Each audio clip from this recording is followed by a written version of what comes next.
poderoso. Abra sua Bíblia no livro de Romanos, capítulo 15. Todos abra a sua Bíblia agora. Todos abra a sua Bíblia. Romanos, capítulo 15, versículo 17 a seguir.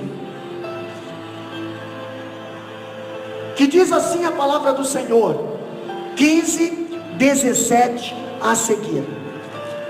De sorte que tenho glória em Jesus Cristo, nas coisas que pertencem a Deus, porque não ousaria dizer coisa alguma que Cristo por mim não tenha feito, para a obediência dos gentios, por palavra e por obras,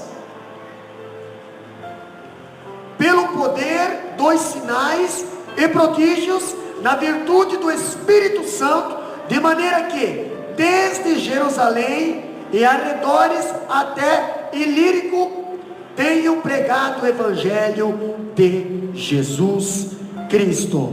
Podeis assentar, meus amados. Hoje nós iremos trocar uma ideia baseado na palavra do Senhor sobre Paulo, esse que foi louvado aqui pela irmã Suzane, um poderoso pregador da palavra de Deus. Pastor, camarada, era um cara. Pois é, agora eu não sei de que ângulo você entende isso aí, porque tem muitos pregadores hoje que se dizem poderosos, que se dizem o cara, mas na realidade a glória não é para Deus, a glória é para eles. Entendeu? Hoje nós vamos falar de um pregador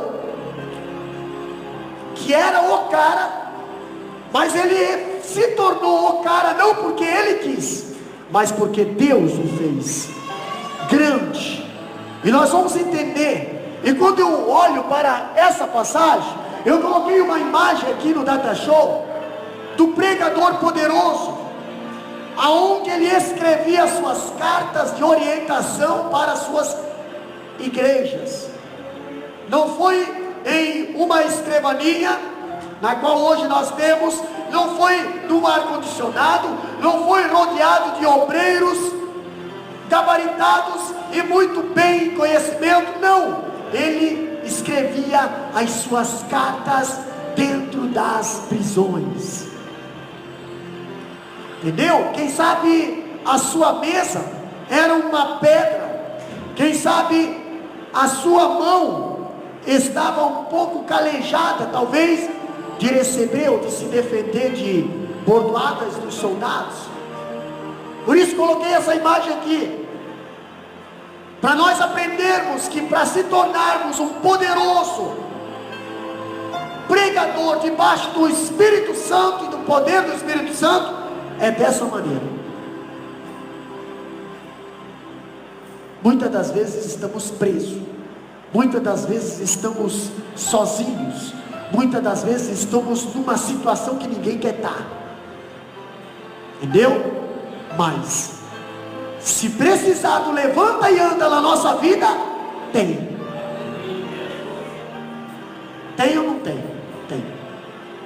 Se surgir um câncer na nossa vida, tem segurança, não tem desespero.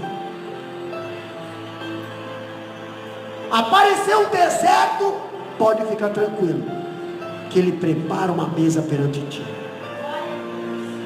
Quando eu falo de poderoso pregador, ou pregador poderoso, algo me chama a atenção na vida do apóstolo Paulo. Eu vejo aqui a esfera da missão do apóstolo Paulo.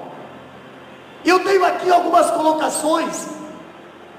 A esfera da missão do apóstolo Paulo, primeiro, é ter visão e chamado para plantar igrejas.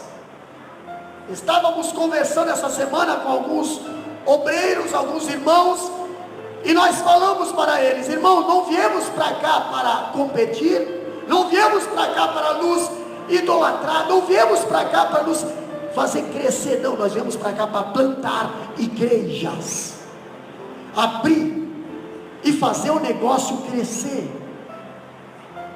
A visão do apóstolo Paulo era plantar, e nós vamos depois aprender alguma coisa um pouquinho mais para frente, que o apóstolo Paulo não estava nem interessado em fazer batismo. Ele ia lá, abria a igreja e já deixava obreiros, instruía obreiros, para os obreiros depois continuar o trabalho.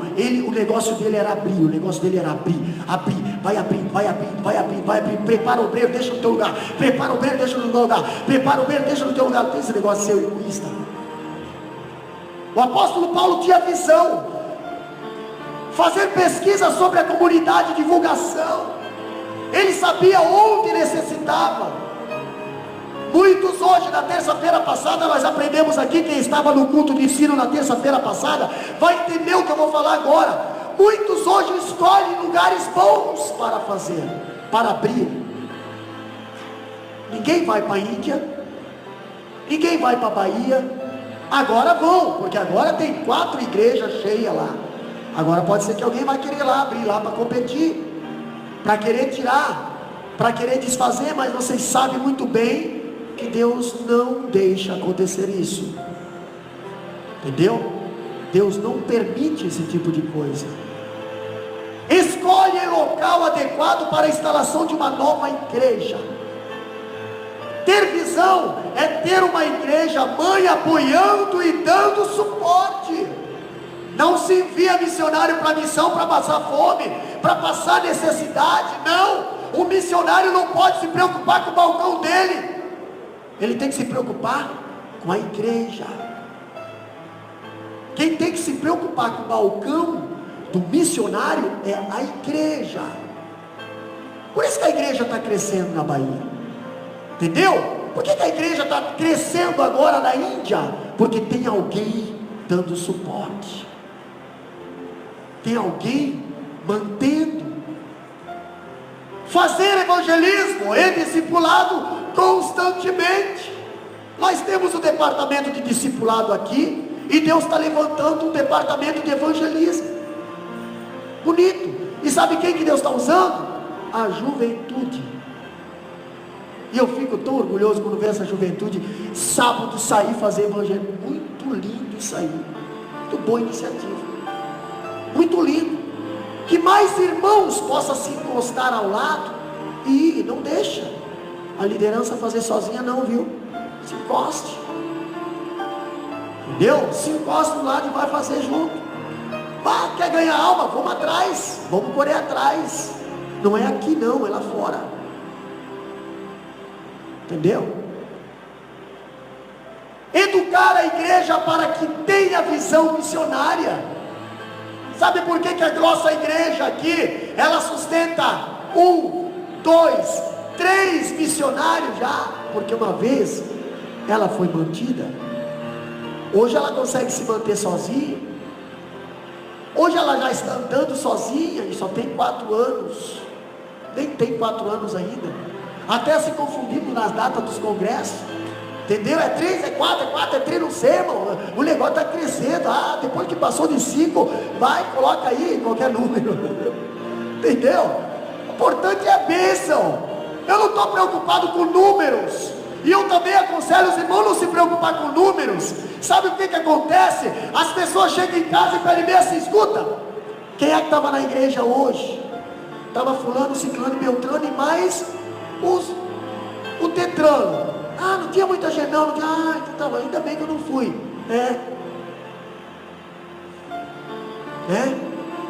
Ainda bem que eu não fui, que tinha pouca gente em casa. Tem pessoas que só vêm para a igreja quando tem bastante gente. Não, irmão. Às vezes o Pedro, Tiago e João, eles acompanham milagres que Jesus faz, porque os outros discípulos não queriam estar junto. Quem está vê, quem não está perdeu, né? Sinto muito, mas quem estava viu a glória, viu a presença, viu o milagre. Quando eu olho para essa esfera de ação missionária, eu vejo algo interessante na vida do apóstolo Paulo, considerado pregador poderoso sobre o Espírito Santo. Olha aqui, Paulo, ele se gloria em Cristo e não em si mesmo. Está lá no versículo 17 que nós acabamos de ler. Tenho, pois, motivo de gloriar-me. Ninguém é privado de se gloriar, meu irmão. Você pode se gloriar, você pode se elogiar, você pode fazer tudo, mas faça da maneira que o apóstolo Paulo fez. Essa é a maneira certa. Qual foi a maneira, pastor? Tenho, pois, motivo de gloriar-me em Cristo Jesus. É uma grande diferença de se gloriar em mim. Entendeu? Em Cristo Jesus, nas coisas concernentes a Deus. Paulo não era um balão cheio de vento, sabe? Não pode falar que o cara incha, né? Agora nós somos os tal.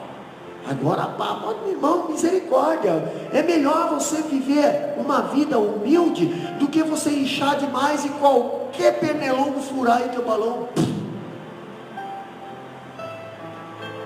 Paulo, ele era um camarada reconhecido, mas ele colocava tudo para cima. Ele não atraía para ele. 1 Coríntios capítulo 1, versículo 29 a 31. Abre lá. O que diz lá? Diz bem assim, ó: para que nenhuma carne se glorie perante ele, mas vós sois dele, em Jesus Cristo, o qual para nós foi feito por Deus sabedoria, justiça e santificação e redenção, para que, como está escrito, aquele que se gloria, gloria-se no Senhor. Entendeu? Está cantando bem, irmã Yane? Amém. Glória a Deus. Está cantando bem, irmã Suzane? Amém. Glória a Deus. Não tente se gloriar, porque você não vai a lugar nenhum. Você vira um balão cheio. E sabe o que Deus faz com o balão que enche demais? Ele estoura. Aí você vira uma pelhanca. Uma pelhanca sem nada. Quando você está no auge, a glória é dele, porque quem te levou para o auge foi ele.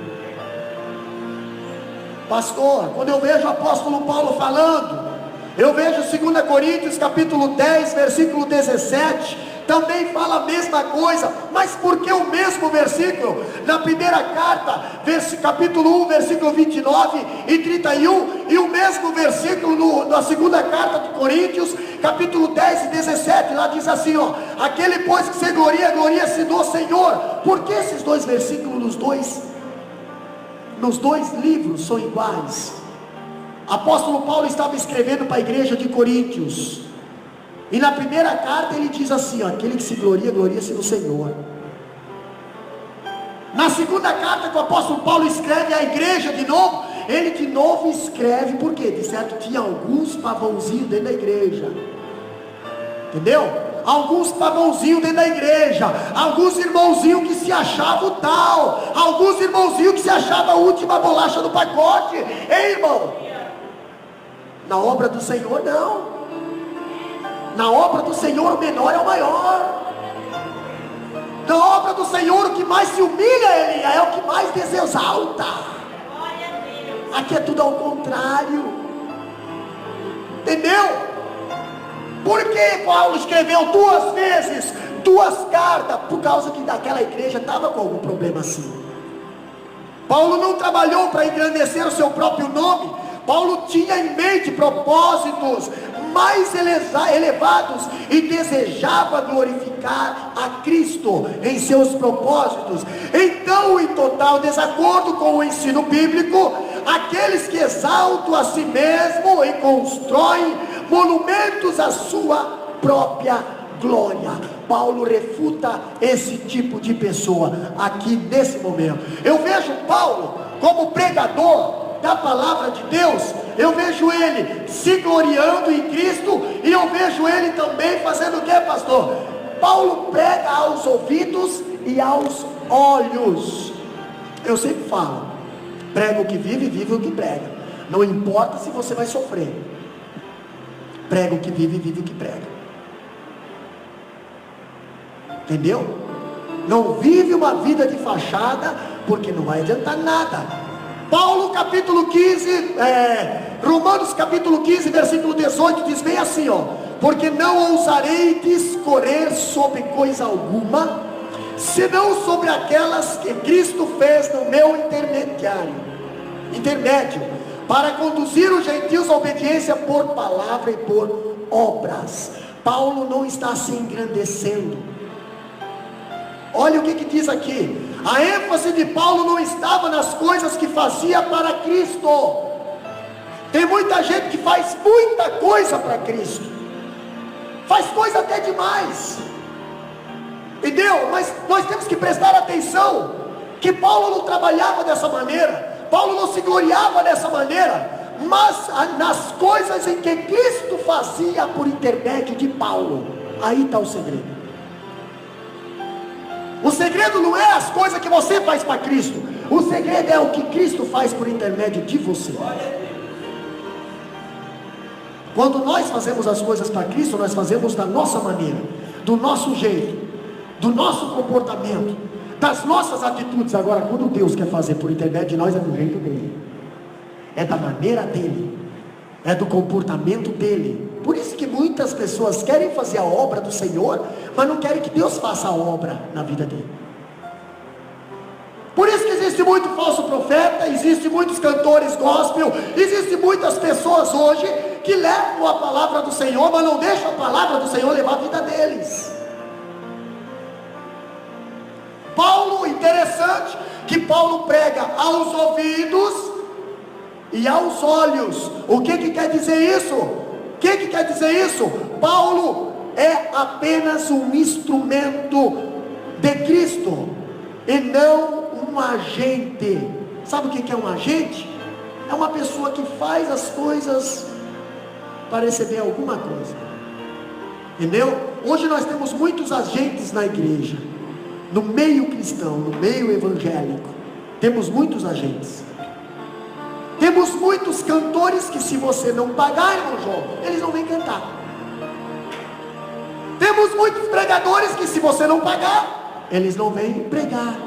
Escuta, pastor, eu estou certo ou estou errado? Quero que vocês respondam bem alto. Não ouvi, vocês estão com medo?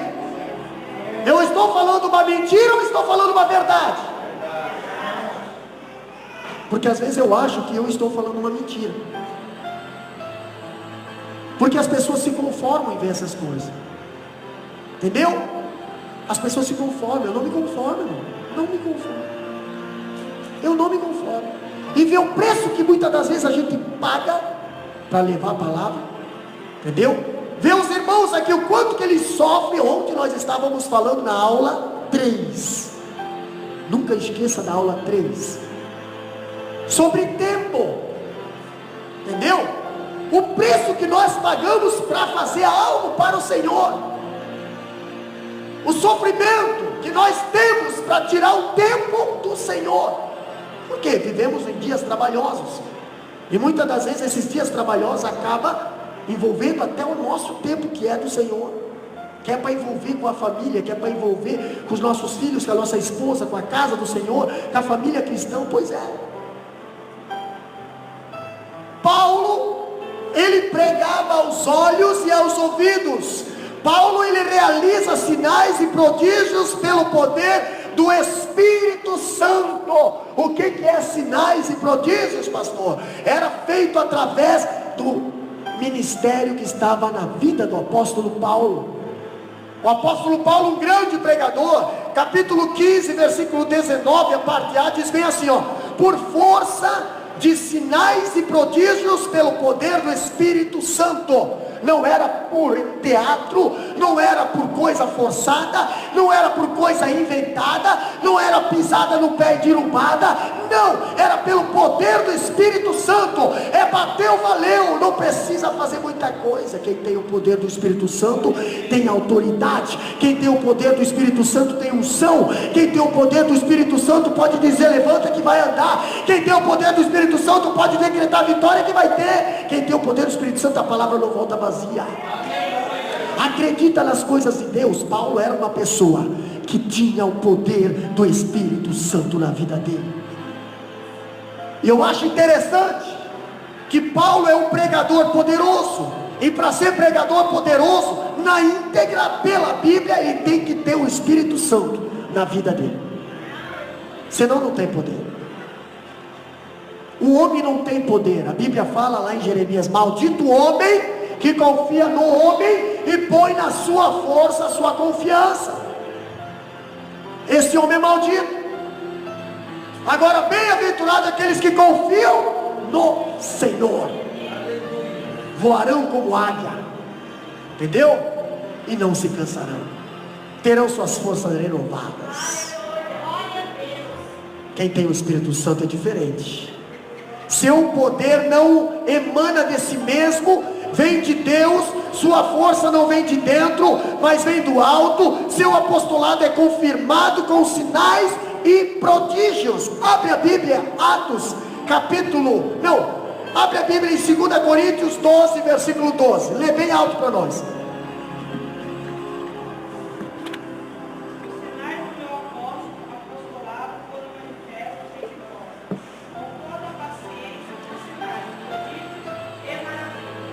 Os sinais do meu apostolado, olha só a confirmação do ministério do apóstolo Paulo. Deus confirmava o ministério dele através do que, pastor?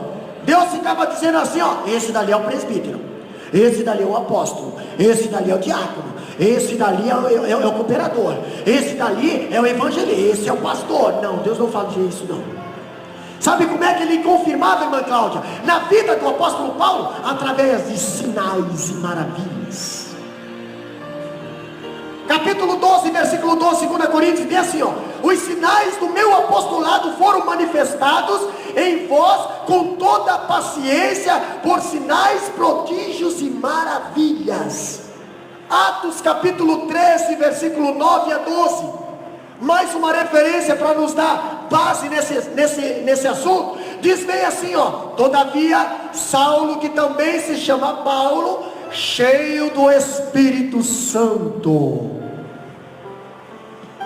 Diferença de uma pessoa para ter poder, irmã Diva, ela está cheia do Espírito Santo. Cheia do Espírito Santo. Vai conversar com uma pessoa cheia do Espírito Santo para você ver. Irmã Clédis, uma pessoa cheia do Espírito Santo, ela não murmura. Uma pessoa cheia do Espírito Santo, ela não blasfema. Uma pessoa cheia do Espírito Santo, ela não faz brincadeira com coisa santa. Uma pessoa cheia do Espírito Santo, ela não se comporta como ímpio. Ela não anda lá fora das coisas do ímpio. Uma pessoa cheia do Espírito Santo, ela cuida, ela tem direção, ela tem visão, ela tem discernimento, ela tem autoridade, ela tem palavra de vida. Uma pessoa cheia do Espírito Santo, ela tem milagre, prodígios e maravilha. Uma pessoa do Espírito Santo é identificada de longe. Vejo, olha a sunamita, falamos aqui no sábado. Veja que quem está passando aqui é um homem cheio do Espírito Santo.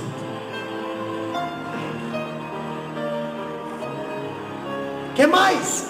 Ó filho do diabo, cheio de todo engano e de toda malícia, inimigo de toda justiça, não cessarás de perturbar os retos caminhos do Senhor. Paulo estava falando lá em Atos capítulo 13, 9 a 12.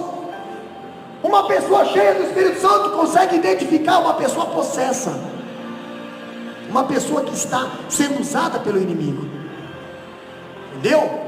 Aquela pessoa estava lá só bajulando Paulo, só bajulando Paulo, só bajulando Paulo. Uma hora Paulo olhou e disse: filho do diabo, até quando tu vai ficar aí atormentando, ficar aí atrapalhando?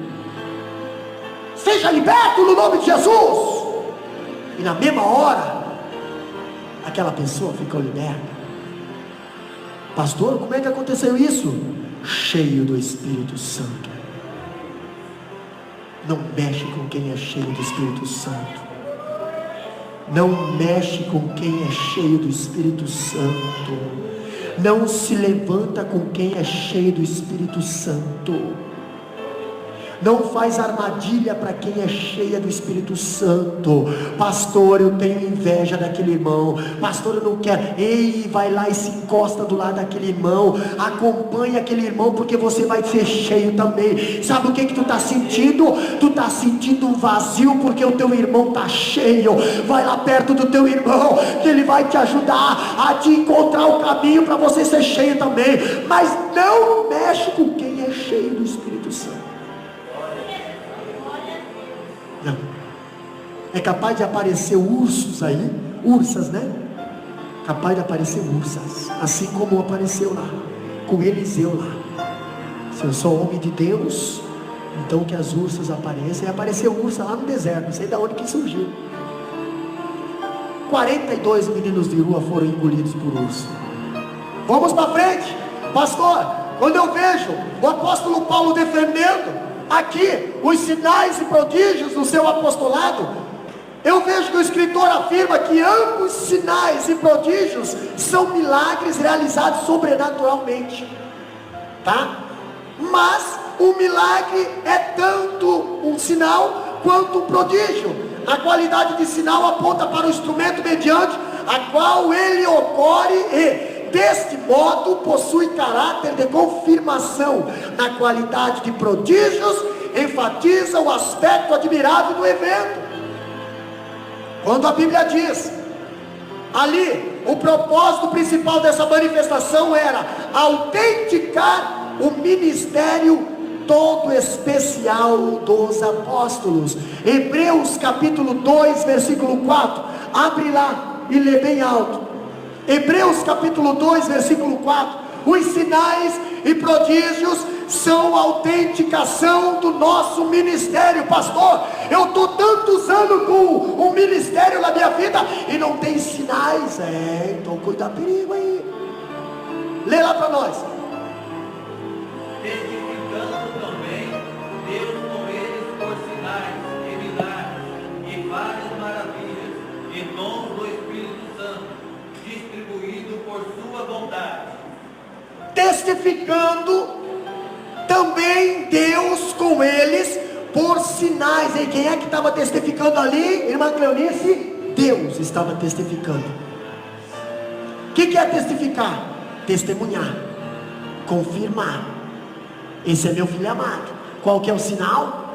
O Espírito Santo aqui. Esse é meu filho amado. Deus testificava na vida dos apóstolos por sinais e milagres. Aí você entende, nós vamos falar no próximo culto de ensino lá em Biluíla. Por que sinais? Porque a Bíblia fala lá: estes sinais seguirão aos que crerem. Em meu nome expulsarão demônios, pisarão na serpente, se beber coisa mortífera não fará mal algum. Isso é sinal que não pode ir na frente, vem atrás. Primeiro Deus te consagra, depois você vai fazer a obra dele, e os sinais vão confirmando a tua consagração, o teu ministério, o teu trabalho na casa do Senhor tem que ter sinais te acompanhando. Tem muita gente que não tem sinal. Deus separou, Deus levantou, mas a vida dele é uma geladeira espiritual, não tem sinal acompanhando ele. E é um perigo um cristão dessa maneira. É um perigo um crente dessa maneira. Porque não tem nada que o confirme, nada que o testifique. Quando a Bíblia fala aqui, Calvino, ele fala que os milagres têm como propósito conduzir os homens ao temor e à obediência a Deus. Por isso que muitas igrejas hoje, não vou mencionar nomes, mas deveria. Muitas igrejas hoje estão usando estes sinais para enganar o povo. Entendeu? Segurança, não segura, deixa vir aqui. E lá vem um cara com facão, né? E fica todo torcido aqui com o facão. Ei, irmão, a pessoa possuída não vai ter segurança que vai segurar ele. Pastor, tem base bíblica, irmã Marivone? Tem. Sabe o gadareno? Ele vivia lá nos cemitérios, e muitos companheiros deles diz que outros viviam acorrentados em cavernas. E nós tivemos oportunidades de trabalhar com pessoas, ministrar libertação para pessoas que viviam acorrentados dentro dos seus quartos, porque ninguém conseguia segurar uma pessoa possessa. Aí como é que uma pessoa possessa vem aqui e começa a fazer um teatrinho aqui? Satanás até consegue conversar, tem um diálogo. Ei, irmão, misericórdia, não tem base bíblica nenhuma. Nunca vi Jesus conversar com demônio nenhum. Nunca vi. Quando Jesus identificava que era demônio, ele já dizia: para trás de mim, Satanás. A única pergunta que Jesus fez foi para o gadareno, para identificar, para deixar escrito para nós hoje na Bíblia: qual é o teu nome? Não foi o homem gadareno que respondeu, foi demônios que responderam. E os demônios responderam assim: legião, porque são muitos. Legião é 6.000 demônios. Por isso que Jesus perguntou para o gadareno qual era o nome dele, para que ficasse registrado para nós hoje quantos demônios pode haver uma pessoa possessa. E às vezes nós se preocupamos com um, né? Mas essa pessoa pode ter 6.000. Quando eu vejo o apóstolo Paulo falando sobre confirmação, no Evangelho de Marcos, lemos que o Senhor confirmava a palavra com os sinais que o seguiam. Marcos 16:20 diz bem assim: e eles, tendo partido, pregavam por todas as partes, cooperando com eles o Senhor e confirmando a palavra com os sinais que se seguiram. Amém. Sabe como é que Deus confirma a palavra aqui? Com sinais. Com sinais. Pastor, me dá algum sinal que já aconteceu na igreja de Roquempo. Quer que eu diga? Vamos dar alguns sinais aqui então. Irmã Gabelinda se coloca de pé. Irmã Lenice se coloca de pé. Isso é que eu sei. Quem mais? Quem mais já passou aí desenganado dos médicos com diagnóstico aí para a morte? Quem mais? Irmã Daniela. Está aí. Já temos sinais aí para dizer que Deus confirma. Para que Deus confirma a palavra dele. Ele saiu pregando, obrigado. Ele saiu pregando e Deus ia realizando sinais para confirmar que esse trabalho aqui é de Deus. Esse trabalho aqui está sendo confirmado por Deus. Tem sinais e maravilhas, milagres. Tem milagre. Sem contar as pessoas libertas que hoje estão dentro da igreja, já trabalhando como obreiros, já trabalhando como mulheres liderança, pessoas que estavam lá desenganadas pela medicina, desenganadas lá pela sociedade, hoje estão aqui como príncipes e princesas. Sinais. Pastor, quando eu falo lá, Lucas também diz que o Senhor dava testemunho à palavra de sua graça por sinais e milagres. Lucas escreve lá no capítulo 14 de Atos, versículo 3, bem assim, detiveram-se, pois muito tempo falando ousadamente acerca do Senhor, o qual deram testemunho à palavra da sua graça, permitindo que por suas mãos se fizesse sinais e maravilhas. Deus permitia que por suas mãos se fizesse sinais e maravilhas. Pastor, que sinais? Qual é o sinal? Aonde está escrito esses sinais? Eis que vos dou poder para pisar escorpiões. Eis que vos dou poder para expulsar demônios. Sinais. Eis que vos dou poder para botar a mão sobre os enfermos e os curarão. Sinais. Eis que vos dou poder, se acaso você beber coisa mortífera, não te fará mal algum. Sinal. Vou passar pelo vale da sombra da morte. Sinal. Você vai olhar no teu celeiro, pastor, não estamos trabalhando. Pois é, mas a farinha da panela, o azeite está multiplicando a cada dia. Isso é um sinal. E bagaçura, manda. Tem sinal na tua casa? Tem sinal na tua casa? É confirmação de Deus na tua vida, meu irmão. Muitas das vezes nós se preocupamos só com o lado material, aí dá um olhar no lado espiritual. dá uma olhada, tem sinal na tua vida, tem, então não te preocupa. Ele está contigo confirmando todos os dias. Aonde tu botar a planta do teu pé, ali é teu por herança. O Senhor te confirma, o Senhor confirma, Ele não te deixa enganar. Sabe por quê? Porque às vezes Satanás aparece lá. Às vezes Satanás vai lá no deserto, onde você está lá na tua consagração com o Senhor, onde você está lá na tua preparação com o Senhor, onde você está lá na tua intimidade com o Senhor. Satanás chega lá que nem um bambambam e diz: ei, tu é filho de Deus? É, mas assim nessa situação, rapaz, sofrendo assim, passando por essa prova, tendo dificuldade para a igreja, chorando, sendo afrontado. Desiste de uma vez, largue mão disso aí, não vai mais, para com isso. Entendeu? Isso é Satanás que vem falar. Isso é Satanás que vem te colocar coisinha. Não, mas se você tem sinal, confirmação, é só você olhar para cima. É só você olhar para cima que o Senhor já está mandando um anjo do céu com pão e água para você. Ele vem te alimentar, e aí você vai se levantar que nem Elias se levantou, vai sair da caverna e vai caminhar 40 dias e 40 noites, só com um cafezinho da manhã. Imagina o barbecue que ele faz em meio-dia para você. Se só o café da manhã já é 40 dias e 40 noites, meu irmão, te prepara para o banquete. É muito bom, eu gosto, eu adoro, em toda parte. Olha só, a Bíblia fala que o apóstolo Paulo, ele também era um missionário pioneiro. O que é pioneiro, pastor? Missionário pioneiro. Aí nós temos algumas características. Paulo foi, sem sombra de dúvida, o maior missionário da igreja de todos os tempos. Hoje é muito fácil ser missionário. Eu ainda peço a Deus, eu volto e mergulho, converso com o pastor Juarez, eu falo para ele: pastor, eu não estou fazendo quase nada.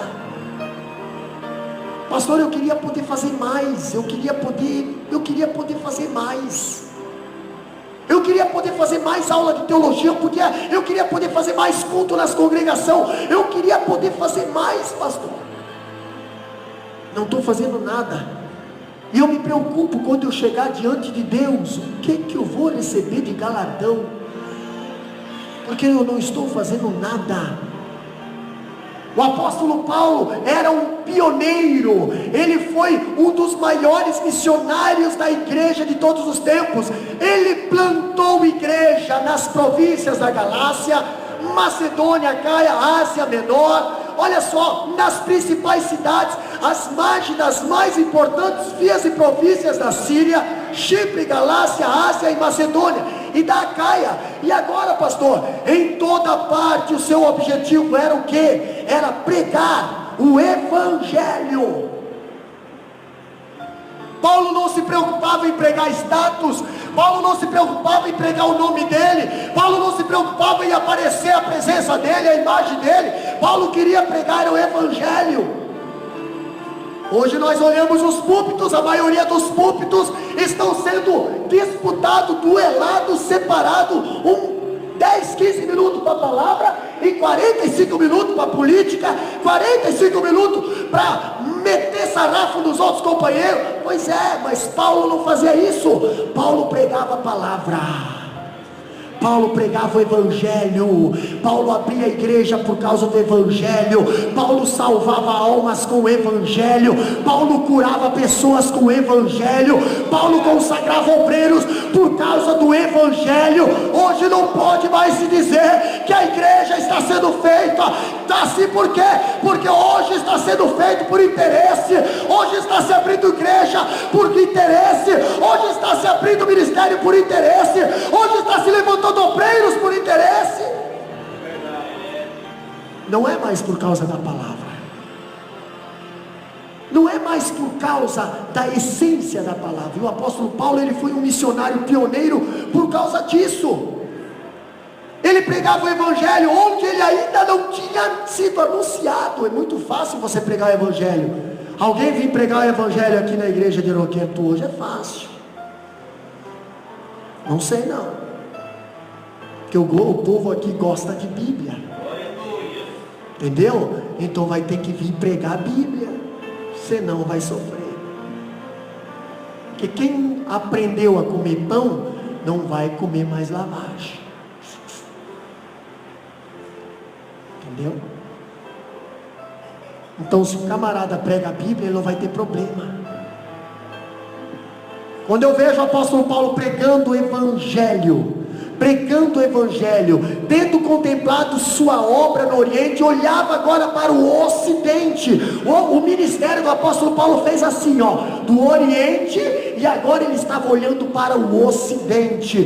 Por quê, pastor? Porque ele se propunha agora passar pela cidade de Roma e ir a caminho da Espanha. Ele tinha o objetivo de chegar à Espanha, que era um continente, que era um país que ainda não tinha chegado o Evangelho. Mas esse era o projeto dele. Deus não sabia qual que era ele não sabia qual que era o projeto de Deus. E nós vemos aqui, falando sobre missionário pioneiro, eu vejo o apóstolo Paulo, os limites de sua ação missionária. Pastor, nós temos sonhos. José tinha sonhos, mas ele não sabia dos limites, né? Irmã Karine, José tinha sonhos, mas ele não sabia os limites. Ele achava que via lá as molhos se dobrar perante ele, ele achava que o sonho ia ser assim. Ele ia se acordar e ia direto para a vida dos molhos. Ele via o sol e a estrela ali diante dele, ele pensava que ia ser de uma hora para outra. Não, Senhor. Ele não sabia que ia passar pela cova, que ele ia passar por uma calúnia, que ele ia passar por um rasgo de capa, que ele ia passar pelo desprezo da família, que ele ia ser considerado como morto, que o sangue dele ia ser comparado com o sangue de um animal. Ele não sabia nada disso. O limite da sua ação missionária, nós vemos lá no capítulo 15, versículo 19, onde diz bem assim, de maneira que desde Jerusalém e circunvizinhâncias até Ilírico, tenho divulgado o Evangelho de Cristo. Ele tem feito, só que pastor, foi fácil? Não foi fácil não. Quantas cidades que o apóstolo Paulo entrou pregando o Evangelho, e dali ele foi para dentro de uma prisão, apanhou, foi levado para a praça pública, foi expulso da cidade. Teve cidade que ele nem pôde voltar, e o que ele fez? Ele pegou e chamou o jovem Timóteo, uma cidade que estava com problema, ele botou um jovem, para você ver que Deus tem ministério para os jovens também. Entendeu? O jovem Timóteo assumiu uma igreja, assumiu um lugar com problema. E o apóstolo Paulo não conseguiu ficar naquela cidade, o apóstolo Paulo mandou o jovem lá. Vai lá. Quando eu vejo o apóstolo Paulo falando sobre os limites, eu vejo também ele dizendo a filosofia de sua ação missionária. Qual foi, pastor? A filosofia dele. Diz ali, no capítulo 15, versículo 20 a 21. Esforçando-me.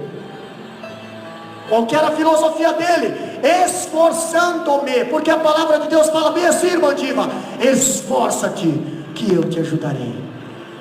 Ninguém que dá o primeiro passo não vai receber o segundo do Senhor. Nós vimos sábado à noite aqui, quando Abraão foi pedido por Deus: Abraão, eu quero teu filho. Se Abraão não tivesse dado o filho para Deus, Abraão não teria recebido o cordeiro de Deus. Primeiro faz a tua parte, que Deus está, a parte dele está ali paradinho, a gente só não está enxergando. Esforçando-me deste modo por pregar o Evangelho, não aonde Cristo já for anunciado, porque tem gente que gosta de pregar onde já foi anunciado. É muito fácil. Quando o trabalho está funcionando, vai lá e começa a avacalhar. Não, isso aí não é pregar, isso aí não é obra missionária, irmão. Isso aí não é obra missionária. Obra missionária é você ir lá tirar as pessoas do mundo e trazer para dentro da igreja. Aonde não tem trabalho aberto, nós abrimos. Aonde não tem pastor apacentando, nós apacenta. Entendeu? O que é apacentar? É isso aqui, é instruir para que a igreja ande no caminho certo. É tirar o povo do pecado, ou tentar tirar. Porque ninguém consegue, a não ser a palavra do Senhor e o Espírito Santo, mas pelo menos nós temos que direcionar eles no caminho da verdade. Alguém tem que falar a verdade. Alguém tem que ficar sozinho no ribeiro do Querite como Elias. Alguém tem que ser desprezado. Alguém tem que ser mal falado, sim, mas alguém tem que falar a verdade. Eu não escolhi isso para mim. E eu sei que você também não escolheu isso para você. Mas por isso que eu digo, foi Deus que te escolheu. Não é nós usando Deus, é Deus nos usando. É uma grande diferença. Deus nos escolheu para quê, pastor? Para que nós sejamos um embaixador aqui nessa terra. O embaixador tem ordem do presidente, tem ordem do rei. O embaixador tem as leis do rei. O embaixador tem a segurança do rei. O embaixador, aonde chega, todo mundo precisa respeitar, porque ele tem a autoridade do rei. Taca a palavra do rei na sua boca. Por isso nós somos embaixadores. Lembrando que o embaixador tem que se cuidar, porque ele está representando o rei aqui na terra. E qualquer mau testemunho que você dá, você está entristecendo o rei. Falando ainda da filosofia do apóstolo Paulo, a Bíblia fala ali, que Cristo já fora anunciado para não edificar sobre fundamento alheio. Antes, como está escrito, hão de vê-lo aqueles que não tiveram notícia dele, e compreendê-lo os que nada tinham ouvido a seu respeito. Entendeu? Hão de vê-lo aquele que nada tinha a respeito dele. Está aqui, E os que mais, pastor?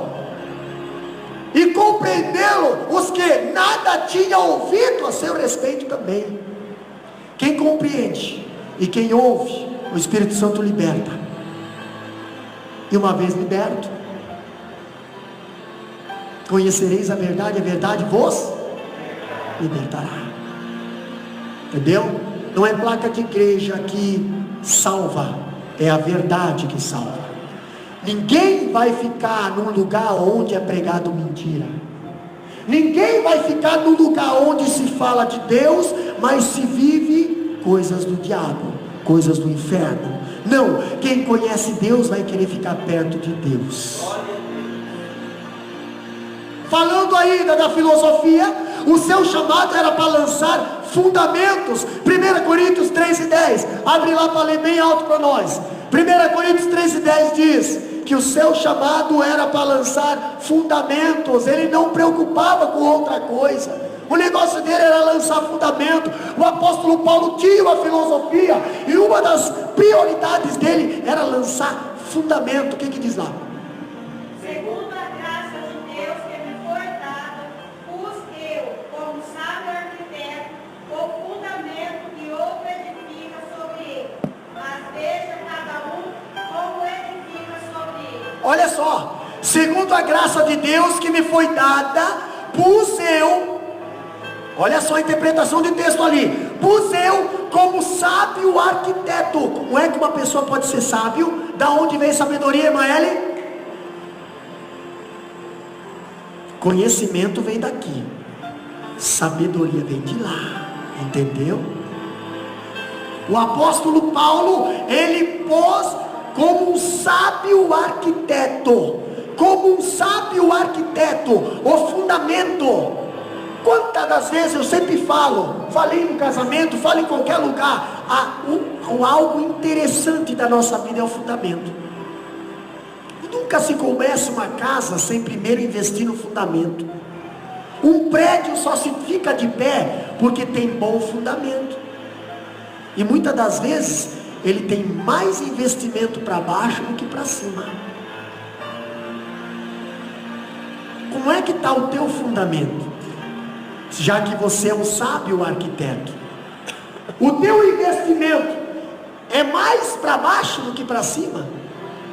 Aí vai entrar o contexto de novo.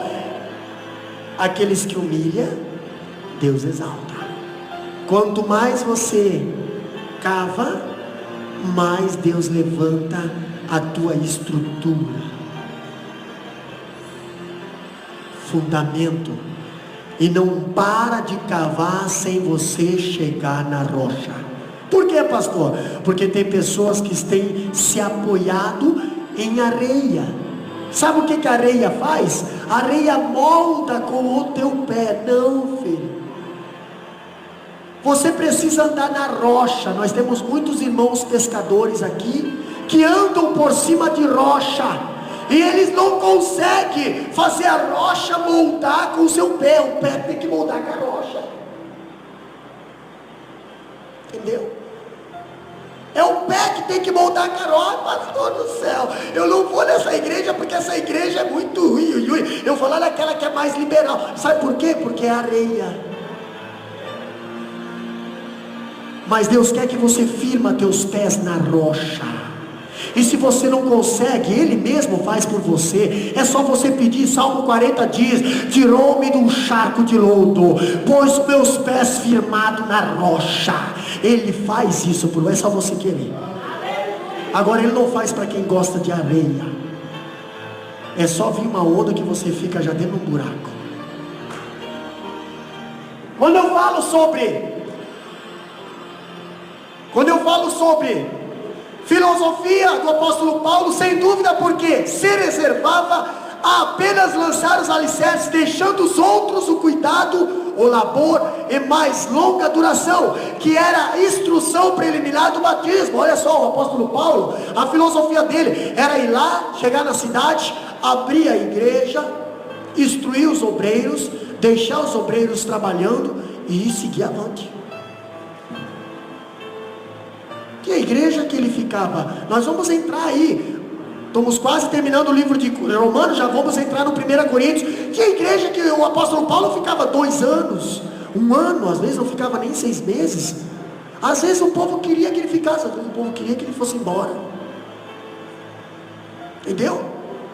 Às vezes ele saía, às vezes ele instruía a igreja que ele nem tinha conhecido o povo. Ele instruía a igreja de Romanos. É uma igreja que ele nem conhecia o povo, mas ele estava instruindo, já estava mandando uma carta para lá, para os romanos. Mas nem foi uma igreja que ele abriu. Ele nem conhecia o povo, mas ele já amava o povo e tinha preocupação com aquele povo. Ele via que aquela igreja era uma igreja boa, forte, mas imatura, e precisava de orientação, amadurecimento. Quando eu vejo o apóstolo Paulo, o viajante internacional, eu vejo algo interessante. Ele estabelecer bases. Primeiro, adote um projeto. E o apóstolo Paulo adotou o projeto. Qual foi o projeto que o apóstolo Paulo adotou? Quando a igreja lá em Jerusalém começou a haver perseguição, quem começou a perseguição foi ele mesmo. Depois ele se converteu e acabou de perseguidor, acabou de ser perseguido. Agora o apóstolo Paulo via que os seus irmãos estavam passando por necessidade. Entendeu? Necessidade não é uma semana sem trabalhar, isso não é necessidade. Necessidade é você passar por crise mesmo, é começar a faltar coisa dentro de casa, é começar a perder emprego, é ter irmãos desempregados, é a igreja começar a sofrer. Isso é necessidade. Então não misture necessidade com alguma provação que está passando. Isso não é necessidade. Entendeu? O apóstolo Paulo saiu, ele adotou um projeto de quê, pastor? Eu vou sair viajar, eu vou sair abrir igreja, e eu vou sair recolher oferta dessas igrejas, para trazer para Jerusalém, para acolher, para ajudar os irmãos de Jerusalém. Ele adotou um projeto. Que projeto você adotou? Pastor, no começo do ano eu adotei o Missão Índia e o Missão Bahia, mas até o meio do ano eu adotei, depois eu acabei esquecendo. Pois é, mas os irmãos estão lá. Os irmãos estão lá. Entendeu? Os irmãos estão lá trabalhando, contando com que você ajudaria eles. E você adotou um projeto, mas o teu projeto está pela metade. O apóstolo Paulo não deixou o projeto pela metade. O apóstolo Paulo passou por prisão, passou por sura, passou por incompreensão, passou por tudo, passou por doença, picada de cobra, passou por naufrágio, passou por tudo, mas não esqueceu do projeto que ele tinha feito com Deus. Eu vou ajudar os meus irmãos, irmão Marcelo, diácono Marcelo. Muitas das vezes, quando acontece alguma coisa na nossa vida pessoal, a primeira coisa que acontece é nós esquecendo o projeto que assumimos com Deus. O apóstolo Paulo não esqueceu do projeto que tinha assumido com Deus.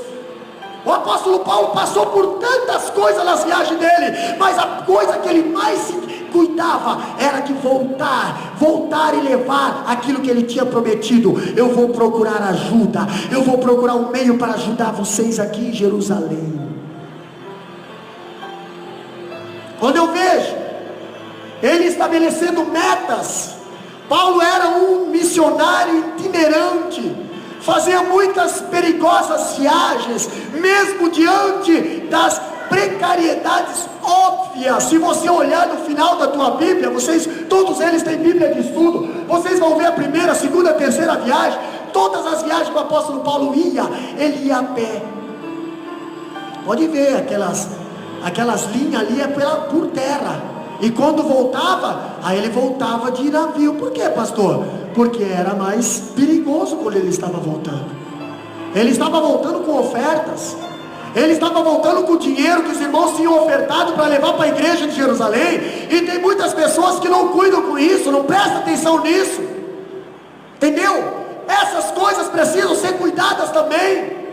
Hoje a igreja está sendo difamada, está sendo mal falada, os líderes estão sendo atacados nas redes sociais por causa de pessoas que não cuidam desse departamento, não prestam atenção com isso.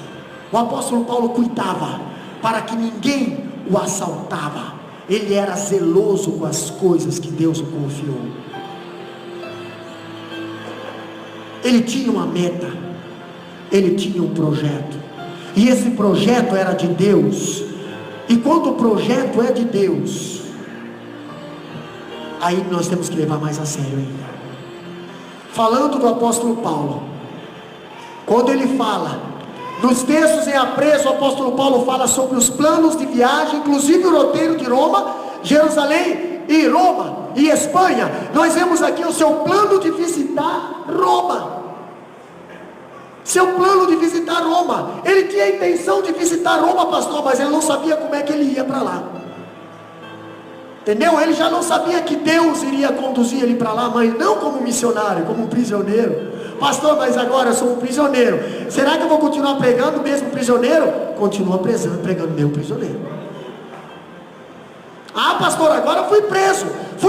Por que eu fui preso? Porque eu preguei contra isso, contra aquilo. Fui preso, beleza. Agora eu estou lá preso, lá na cadeia, que nem um jururu. Parou meu ministério, não sei mais. Desanimei para com tudo. Cadê o apoio da igreja? Cadê os obreiros que deveriam estar me defendendo? Cadê? Ei, dá uma olhada para Jesus. Ei, mãe, dá uma olhada para Jesus. Cadê os discípulos lá no Sinédrio? Não tinha ninguém. Ele mesmo falou, não tinha um que me defendesse. O mais valentão chamado Pedro, irmão João, correu de uma criada. Tu é o Cristo Nazareno, né? Tu é? Não sou não.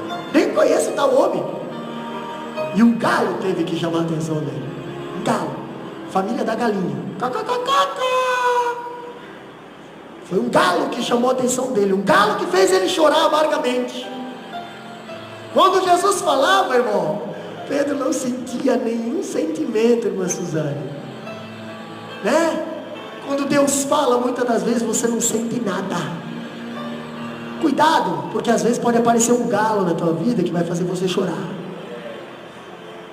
Enquanto Deus está falando, sinta a presença do Senhor, sinta a glória do Senhor, porque você sentindo a glória do Senhor, você é sensível à voz de Deus.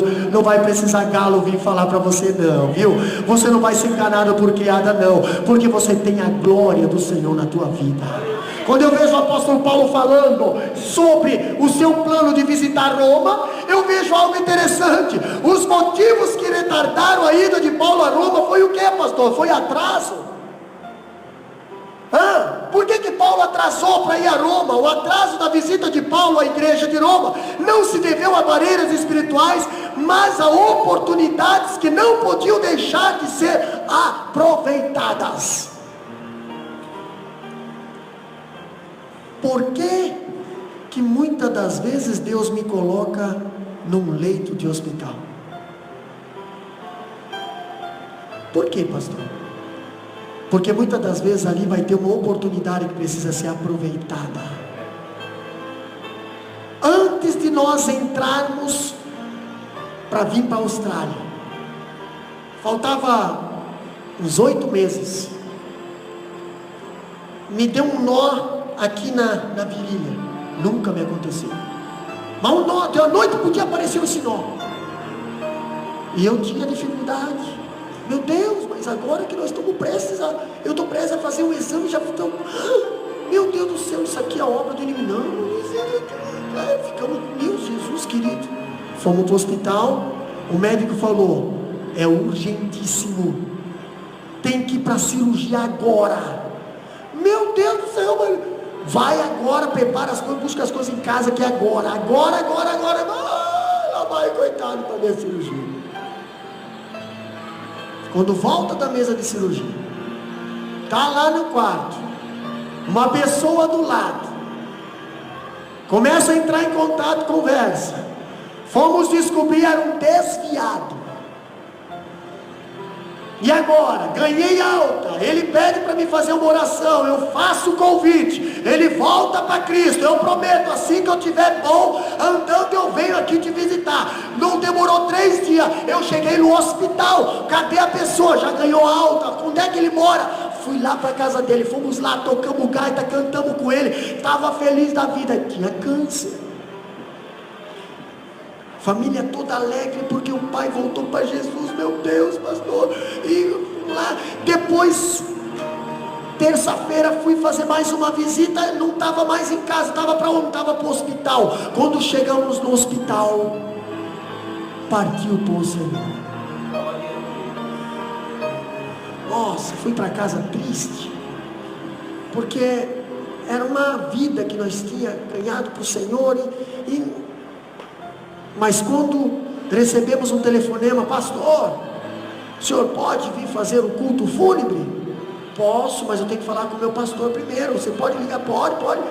Vou lá e traz a gaita também. Mas por que a gaita? Não, porque o pai gostava do senhor cantor com a gaita. Traz a gaita.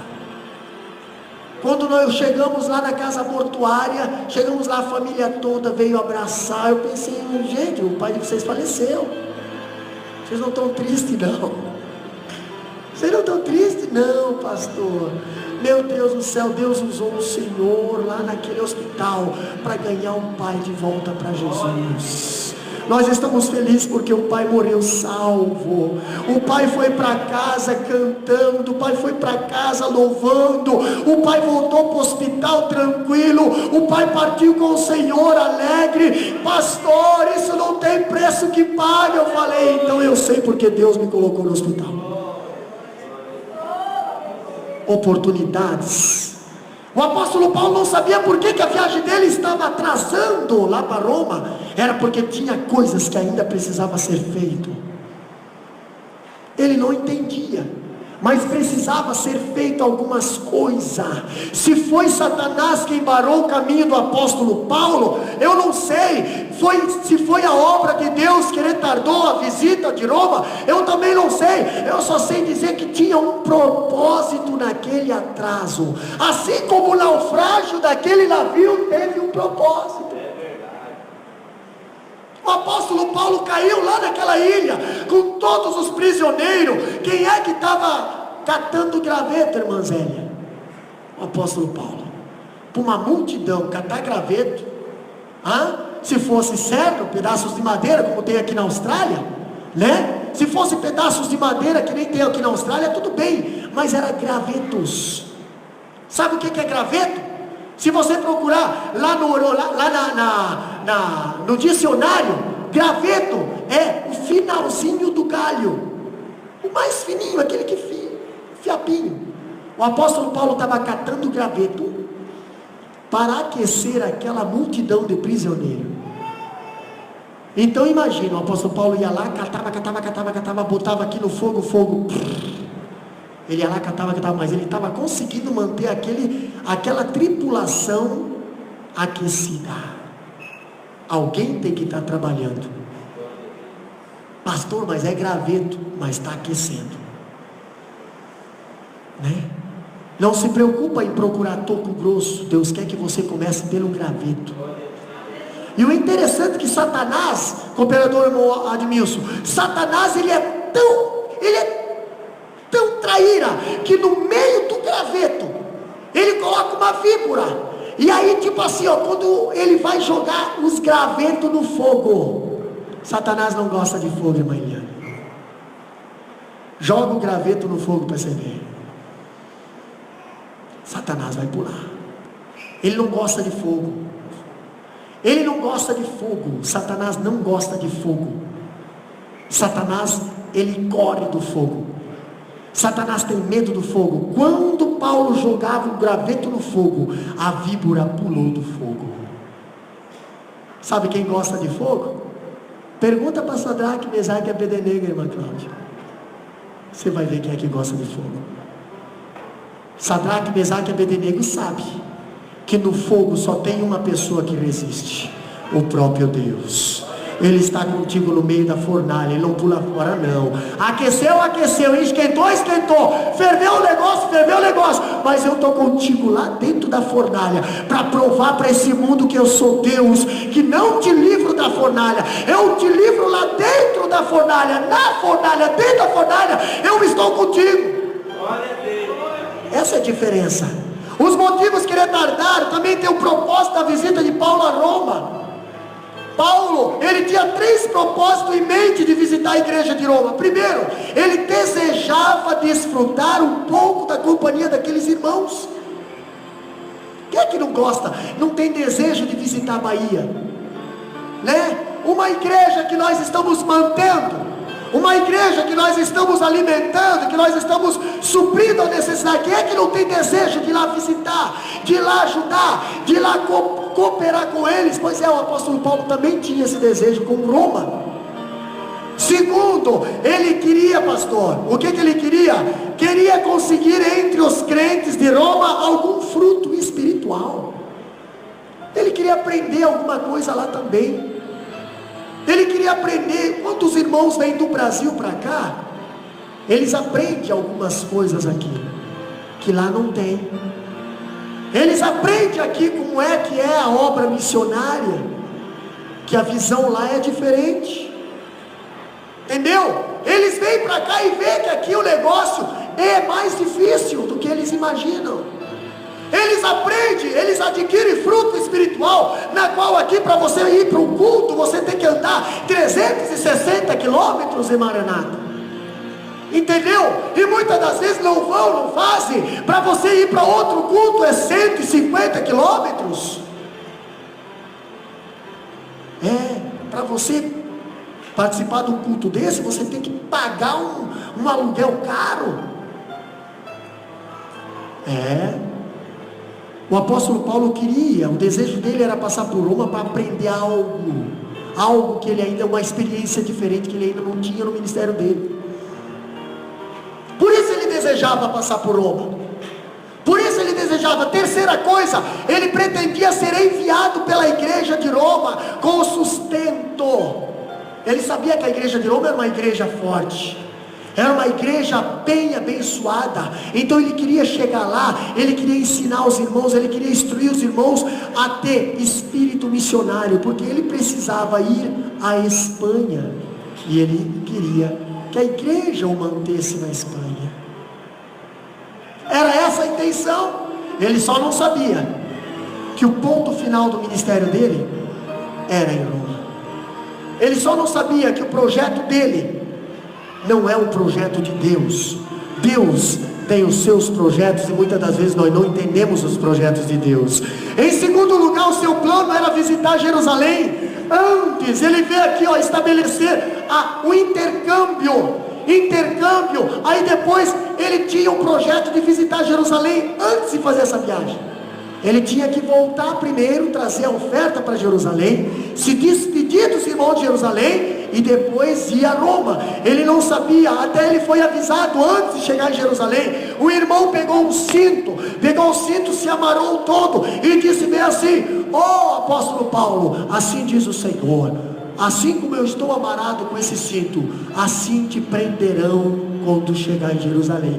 E os irmãos não queriam que o apóstolo Paulo voltasse a Jerusalém, mas o apóstolo Paulo disse: eu preciso voltar a Jerusalém.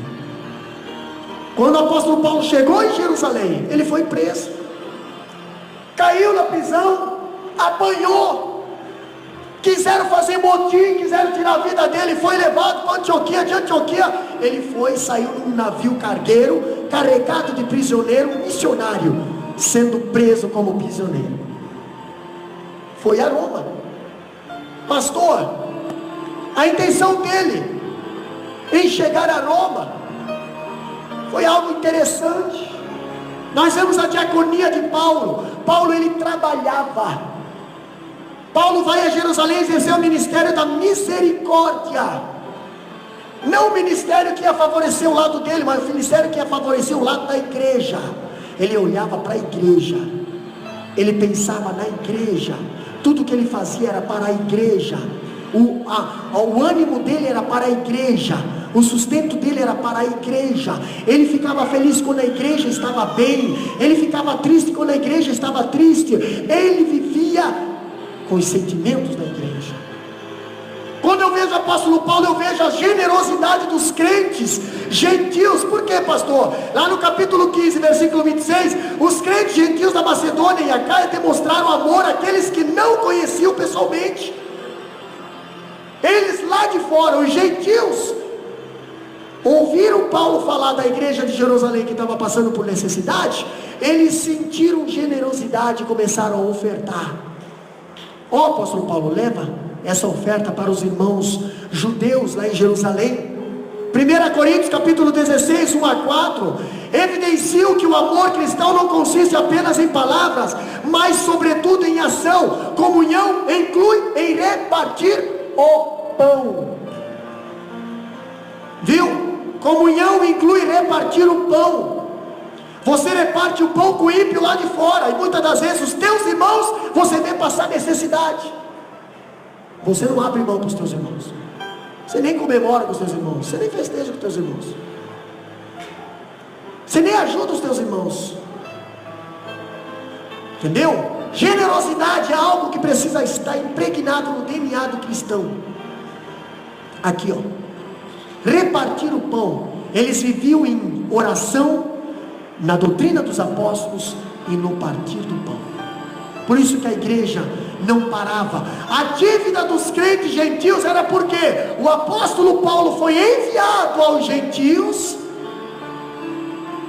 para pregar a palavra e salvar. E os gentios, de uma forma generosa, não tinha como pagar, não tinha, eles ofertaram para ajudar os irmãos lá de Jerusalém, que cederam, foram lá a palavra, e eles, entendeu? Os irmãos de Jerusalém estavam passando necessidade carnal, e os irmãos gentios lá da Macedônia estavam passando necessidade espiritual. Houve o que? Uma troca generosa de favores. Seu plano de visita à Espanha, ele não pode ir à Espanha. O apóstolo Paulo não pode ir à Espanha. Por quê? Porque os planos do homem não são os planos de Deus. Muitas das vezes você faz o teu plano, mas é Deus que traça o teu caminho. Então, meu irmão, o importante é que você seja cheio do Espírito Santo, porque Ele vai te direcionar, Ele vai te colocar no lugar certo, na hora certa, na medida certa, vai falar a coisa certa, vai salvar, vai ajudar, vai fazer, os irmãos vão te ajudar também. Por quê? Porque você vai ser cheio do Espírito Santo, até onde você é capaz de ir. Fica essa pergunta para você. O apóstolo Paulo desejava ir à Espanha para levar a palavra do Senhor. E até onde você deseja ir para levar a palavra do Senhor? Até onde? Primeiro começa dentro da tua casa, depois Jerusalém, Samaria, Judeia, e depois até os confins da terra. Mas a pergunta é: até onde você quer ir para levar a palavra do Senhor? Se coloca de pé. A Viva estará cantando nesse momento. Até onde você vai para levar a palavra do Senhor? Deixa eu fazer uma colocação aqui. Jesus foi até a cruz. Jesus foi até a cruz. E olha que o caminho até na cruz foi um caminho difícil. Foi um caminho de cuspidas, foi um caminho de chicotadas, foi um caminho de renúncia, foi um caminho de incompreensão, foi um caminho de morte, foi um caminho de sangue, foi um caminho de peso, foi um caminho que ele tropeçou. Até onde? Um caminho de desprezo, um caminho de muitas coisas. Mas até onde você quer ir para levar a palavra do Senhor? Até onde? Reflita. Enquanto o grupo Aviva estará adorando o nome do Senhor, reflita. Muitas pessoas já poderiam estar cantando, já poderiam estar pregando, e por causa que você não fez a tua parte, você não saiu do teu lugar ainda, você não se envolveu, você não teve amor, aquelas almas lá de fora, até onde você quer ir? Quantos estão esperando uma palavra de vida, uma palavra de salvação, mas nós não temos saído do lugar? Qual é o teu projeto na obra missionária? Calma. Seja um pregador poderoso na palavra do Senhor. Deixa Deus te usar. O olhar de Deus. Reflita um pouquinho. Reflita um pouquinho. Porque Jesus está precisando de você. Deus vai restituir em dobro o que você perdeu. Aquela voz que você ouve tentando lhe desanimar, você chora e parece que o mundo vai desabar. O milagre que não chega, a promessa que não vem, você se pergunta, será que ele vem?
Pode crer, ele vai cumprir.